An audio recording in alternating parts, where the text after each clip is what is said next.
professeur Ibrahima Diédhiou, directeur de l'école nationale supérieure d'agriculture. Voilà donc tey ENSA dafa doon organiser benn lël bu mag pour teeru suñu dongo yu bees yi nga xam ne ñoom la ñu jël ñu war a jàng fii ren dañ koy faral di def voilà ndax ñooñu bu ñu ñëwee foog ñu xamal leen école bi xamal leen lu tax école bi ne fi xamal leen ñoom itam lan la ñuy xaar ci ñoom ñun ñiy jàngale état bi ak seen i waajur yi leen fi yónnee wax leen aussi école bi nan lay doxee wax leen bis bu ñu paree aussi jàng fan lañ leen di xaar ñoom loolu lu mel noonu lañu leen di rappeler bu ñu paree aussi wax dëgg yàlla ñu sant gërëm ñëpp ñi fi doon liggéey parce que bu dul ñoom buñ ci jàppul lii ñu am duñu ko am aussi gën leen mobiliser nag gën leen encourager pour ñu takkuwaat dëgër ren at bi nga xam ne moom la ñuy sumb vraiment at bi ñu doxal ko ci jàmm et puis mu jeex ci jàmm et puis ñu lépp loo xam ne mébét yi ñu am ñu mën ko jot. Voilà. J'ai eu la chance d'avoir été professeur ici pendant près de 39 ans. C'est les autres là qui vous diront. C'est eux qui ont regardé peut-être que j'étais élégant. Ils m'ont demandé de venir parler. Mais en tout cas, on a été ici pendant une quarantaine d'années à peu près. On a essayé de former toutes les générations. Avec tout ce que je dis, toute l'élégance, parce que former un ingénieur, c'est pas seulement lui donner des connaissances pratiques et théoriques. Si vous avez vu là, nos jeunes ont une belle tenue, non? Et ils font pas beaucoup de bruit. Vous avez remarqué quand ils nous saluent, c'est avec révérence. Donc nous, c'est pas seulement donner des connaissances, on va donner un savoir-être qui va faire que demain, quand on va être chef, on sentira un chef. L'impression, bon, moi j'ai dit ce qu'on m'a dit de dire, vous demanderez aux gens à qui. Oui. Ce que j'ai dit, c'est parce qu'au Sénégal, pour résumer, il n'y a pas toujours une relation entre la production agricole et nourrir la population. Est-ce que vous me suivez? On a une agriculture avec une logique parfois un peu de business. Produire quelque chose qu'on vend bien, on a des revenus. Alors que l'exploitation agricole, au départ, c'était une terre, des gens qui ont des moyens et la main-d'œuvre et qui essaient d'abord de nourrir l'exploitation familiale avant de générer un excédent qui va leur permettre d'avoir de l'excédent financier. On est d'accord. Donc c'est pour ça que j'ai terminé ma conclusion en disant qu'au Sénégal, on a une question de reprendre l'organisation de l'agriculture. On sait produire, mais on ne sait pas toujours faire la relation entre la production et les besoins alimentaires. Regardez, en oignon, on est en excédent, alors qu'en céréales, on est en déficit. En niébé, on n'en a pas assez, d'accord. Et si je l'aborde cette question, je peux l'aborder aussi de façon cyclique. Souvent, c'est saisonnier, je veux dire. Il y a des moments où on a de l'excédent, il y a des moments où on a un manque, alors qu'on aurait pu jouer là-dessus.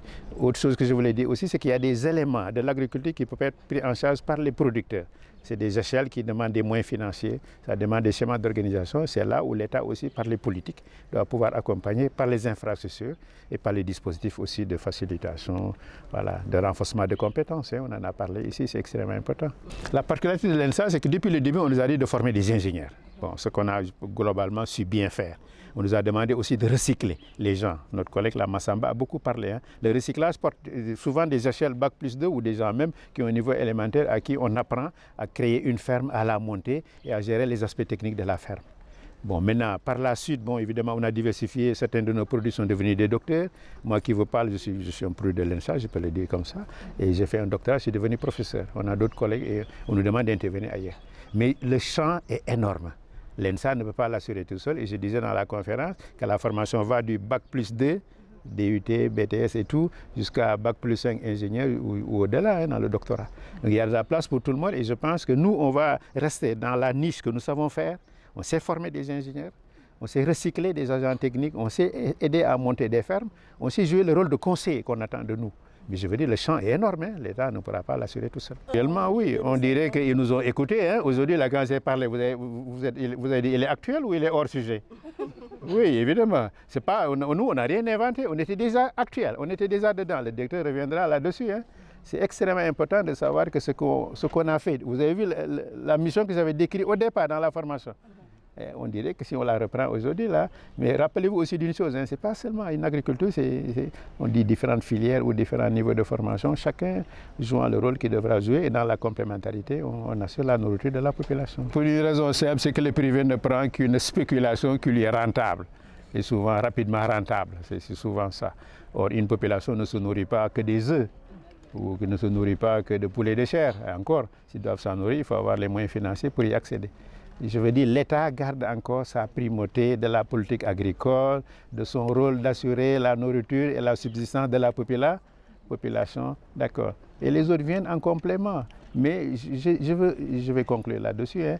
L'agriculture, ce n'est pas seulement des questions techniques. Et que vous, là, vous pensez qu'il faut de bons agronomes qui courent, qui sautillent. Non, il y a des questions socio-économiques, des questions de logique de marché, de complémentarité entre les zones de production. Il a parlé de la filière agroalimentaire. C'est ça qui transforme et qui aide à la conservation. Je vais le laisser là. C'est des techniciens comme moi qui pourront compléter. Difficile à dire. En tout cas, on s'est produit des légumes et en très grande quantité. Ça, le même effort qu'on a fait sur les légumes, là, mon ami, si on le faisait ça sur les autres productions, on y arriverait. Mais c'est là où je parlais de l'incitation à la production.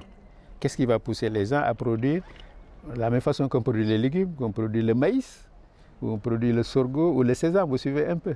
C'est cette incitation, cette impulsion-là. Ce n'est pas le privé qui va le faire, vous suivez un peu. C'est encore le rôle de l'État.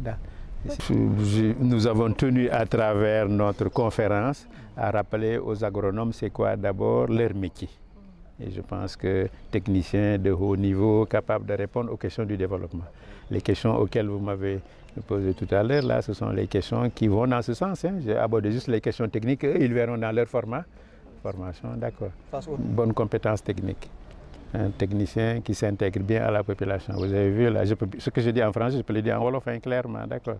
Et puis quelqu'un qui valorise les savoirs locaux. On a dit beaucoup de choses qui rentrent là-dedans. L'État aussi qui accompagne, des partenaires au développement qui appuient. Mon directeur pourra revenir là-dessus, d'accord. Et lui, en tant que directeur de l'école de formation, il pourra le reprendre dans le cadre de la stratégie, d'accord, de la formation, de l'enseignement supérieur au Sénégal. Quelle est la place de l'enseignement agricole, vous suivez un peu.